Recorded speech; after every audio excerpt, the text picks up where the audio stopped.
You don't exist on any government ledger, but you are currently 250 miles above Earth, repairing a weapon that can delete a city in seconds. You are looking at a wedding ring. It sits in a lead-lined locker in a windowless room in Virginia. It's the last piece of your former life you're allowed to see. The vacuum seal on the transport pod hisses open with a sound like a dying breath. Outside the reinforced polymer window, the Earth is a curved marble of sapphire and white, beautiful and indifferent. You realize that if you die up here, no one tells your family. No one holds a funeral. Because as far as the world is concerned, you were never here. Level 1. The Ghost Contractor. You are standing in a nondescript office building 3 miles from the Pentagon. The air smells like ozone and industrial carpet. A man in a suit with no name tag hands you a 70-page non-disclosure agreement. This isn't your standard corporate contract. This is a special access program, or SAP. In the real world, these programs are so compartmentalized that even the Congressional Budget Office can't track where the money goes. You sign your name for the last time. The man takes your passport, your driver's license, and your birth certificate. He places them in a shredder. He tells you that your social security number has been flagged as deceased in the federal database. This is for your protection, he says, but you feel the weight of the erasure. You're a world-class aerospace engineer, a prodigy of structural mechanics. You think you've been recruited to save the world. You think you're a hero in the making. You board a white, unmarked Boeing jet with no windows. You aren't headed to Cape Canaveral. You're headed to a private strip in the desert where the laws of the United States stop at the perimeter fence. You're not an engineer anymore. You're a ghost with a wrench. Level 2. The Void Cleaner. Your first week on the station is spent in a suit that feels like a coffin. This is your first EVA. Extravehicular activity. The silence of space isn't actually silent. It's the sound of your own heartbeat thumping against your eardrums and the mechanical whir of the CO2 scrubbers. You are tasked with clearing debris. In the aerospace world, this is the Kessler syndrome, the fear that a single stray bolt could trigger a chain reaction of destruction in orbit. But you aren't picking up bolts. You are using a plasma cutter to scrap unmarked Soviet-era husks. These are dead satellites that shouldn't be in this orbit. As you cut through a titanium bulkhead, you see markings that don't match any known country. No Cyrillic, no English, just a series of geometric serial numbers. You realize you're clearing a path. The station needs a clean orbit, so its own sensors don't get confused by the ghosts of the Cold War. Your hands shake as you tether the scrap to a deorbiting thruster. You look down at the Pacific Ocean passing beneath your boots. It's 5 miles wide. You feel small. You feel expendable. You realize that if your tether snaps, the station won't move to catch you. They'll just update your file from deceased to lost. In space, garbage tells more secrets than signals. Level 3. Thermal Shield Technician. The hero phase is over. Now, the physical exhaustion begins. You are assigned to the venting shafts. You have to crawl through narrow triangular ducts to replace liquid ammonia coolant lines.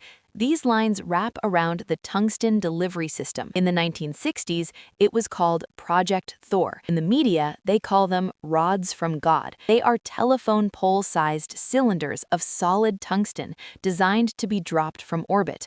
No explosives, just pure kinetic energy. The heat inside the duct is unbearable. The station's thermal shields are working overtime. You are centimeters away from the weapon's primary housing. You find a hairline fracture in a heat tile. If you don't fix it, the weapon will melt the station the next time it initializes. Suddenly, the entire station vibrates. It's a low, guttural hum that rattles your teeth. The rods are being calibrated. You check your HUD. They just test-fired a kinetic projectile at a remote, uninhabited island in the South Pacific. There was no flash, just a crater 300 feet deep. You realize that you aren't fixing a laboratory or a habitat. You are maintaining a guillotine held over the neck of the planet. Every bolt you tighten makes the blade sharper. Level 4 Signal Intercept Specialist. You've been promoted. No more crawling in ducts. Now you sit in a room bathed in blue light, surrounded by gold mesh satellite dishes. These are the ears of the world. You are working with echelon-grade SIGINT technology, signals intelligence. Your job is to tune the dishes to filter out atmospheric noise. You're tapping into the undersea cables and fiber optic hubs of the entire northern hemisphere. One night, while calibrating a subfrequency, your headset bleeds over. You hear a civilian's voice. It's a man in London calling his daughter to wish her a happy birthday. You aren't supposed to hear this. You're supposed to be looking for high-value targets. But the system hears everything. You realize that privacy is an old-world concept. Up here, everyone is an open book. Then, a priority order comes down from the ground. You're told to filter and record all calls from a specific high-ranking European diplomat, not for national security, but for leverage. You are becoming a voyeur for the powerful. You feel a deep, oily sense of guilt.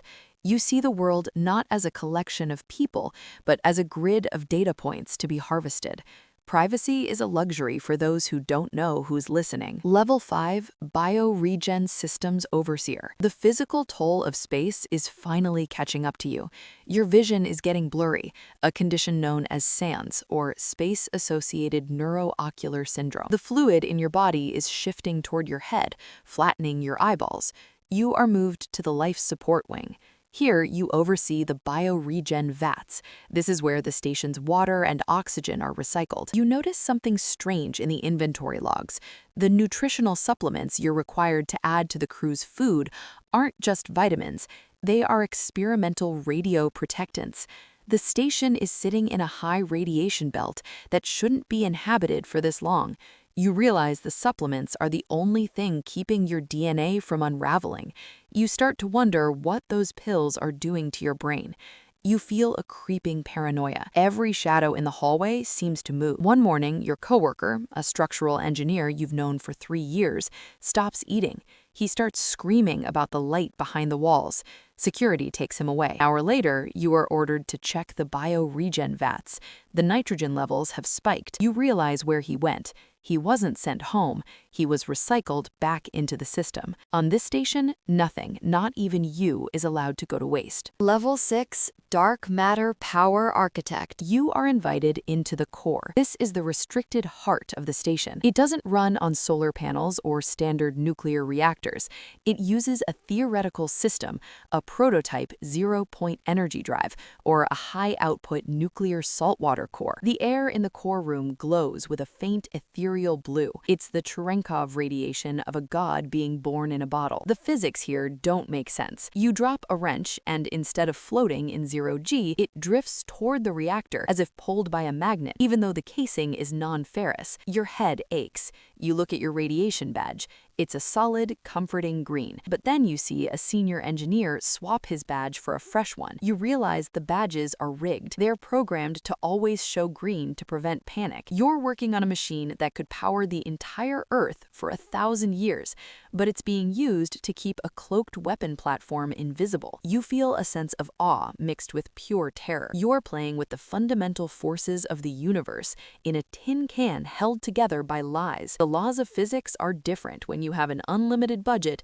and no ethics. Level 7, Chief of Orbital Denial. You have reached the inner circle. You are now the Chief of Orbital Denial. You sit in a command chair with 3 biometric scanners. You hold the keys to the blackout switch. This isn't just about kinetic rods anymore. You control high-output ASAT lasers, anti-satellite weaponry. With a single sequence, you can blind every GPS satellite, kill every internet connection, and disable the early warning descent systems of any nation on Earth. You feel a strange, intoxicating sense of power. From this height, the borders between countries look like imaginary lines drawn by children. You are the ultimate arbiter.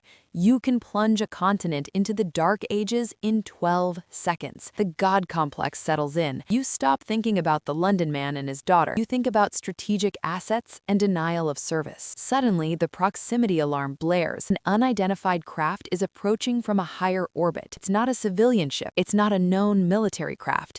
It's fast. Your heart races.